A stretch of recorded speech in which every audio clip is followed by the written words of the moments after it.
But actually, I mean, we're thinking like it's gonna be more or less the same. Actually, like not really more people around, but I don't know. It's like big confused. Like too many people were saying, yeah, it's gonna be so crowded. There's gonna be too many people around, but it's not really happening.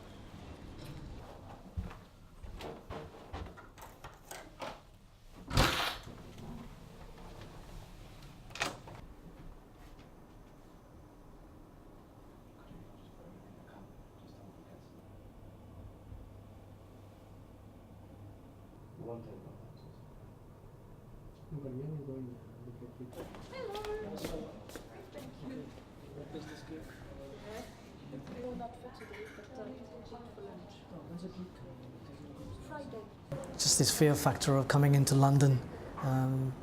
People have been saying don't go into London, it's really busy. Hasn't been the case. And also then we've had a lot of hotel rooms from the Olympic Committee been released.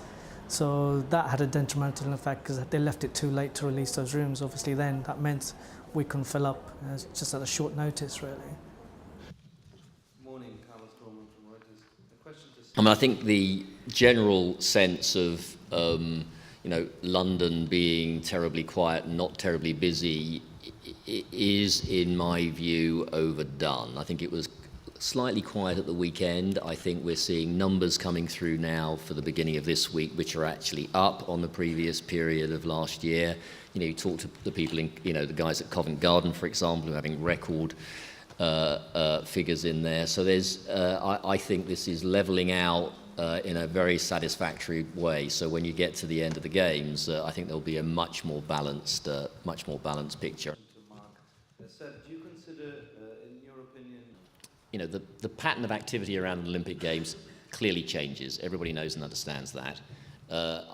However, I think there is no doubt that over the long term, the opportunities, the presentation of London, the long-term economic yield from showcasing London in the way that these games are showcasing London is hugely positive. In the very, very short term, day versus day, there'll be some changes in the pattern, but long term, given the images of London that are being sent around the world, from the opening ceremony, from the torch relay, from these events, it will be a huge economic boost to the capital. Hurrah, there has been some sport. Who would have known? I'm going to hand it.